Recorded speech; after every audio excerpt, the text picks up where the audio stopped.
In news this week, Christian groups raise concerns on tough asylum seeker laws. 7 African American churches are burnt in 10 days. And 65,000 Adventists gather for general conference meetings. This is InFocus Christian News and Current Affairs. Despite concerns being raised by doctors' groups, Christian organisations and others, both major parties have pushed ahead in the Australian Parliament to strengthen the offshore detention regime for asylum seekers who arrive by boat. The Border Force Act, which came into effect last week, has been widely criticised for its criminal penalties of up to 2 years' imprisonment for doctors or teachers who speak out publicly on conditions in immigration detention centres. The Labor Party also lent its support to an 11th-hour rescue, voting together with the government to rush through new legislation that protects the offshore detention regime from a legal challenge in the High Court. Christian advocacy group Love Makes a Way expressed disappointment and said that the legislation change only serves to smooth over the injustice. We all know sugary drinks are bad for us, but new research published by the American Heart Association suggests our unhealthy habits may prove to be fatal.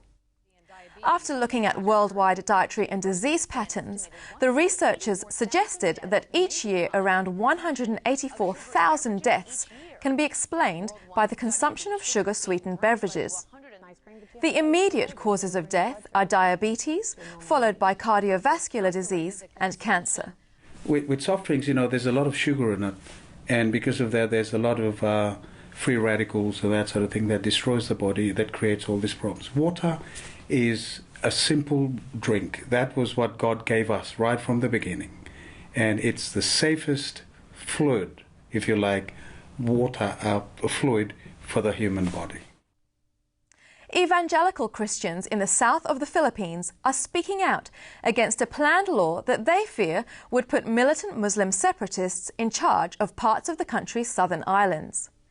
The autonomous region of Muslim Mindanao has been in existence for some decades, but violence against government and civilian targets by armed separatist groups has continued. According to Morning Star News, a federal government plan to further increase the region's level of independence has led to fears that Sharia law could be introduced and Christians would become second-class citizens. The dilemma is, however, that if agreement with the rebel groups is not reached, the violence will likely continue.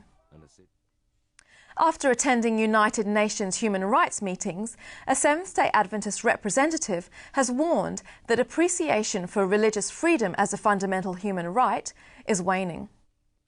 According to Adventist News Network, Ganun Diop, the church's UN liaison officer, said that the cause of people imprisoned for their faith has been particularly neglected. Apart from a small number of high-profile cases, Dr. Diop said stories of prisoners of conscience receives little publicity. His criticism extended to his own church, which, he said, should do a better job of tracking and supporting its members when they are imprisoned for their faith. In what appears to be a series of deliberate and racially motivated attacks, 7 church buildings used by predominantly African American congregations have been burned in a 10-day period.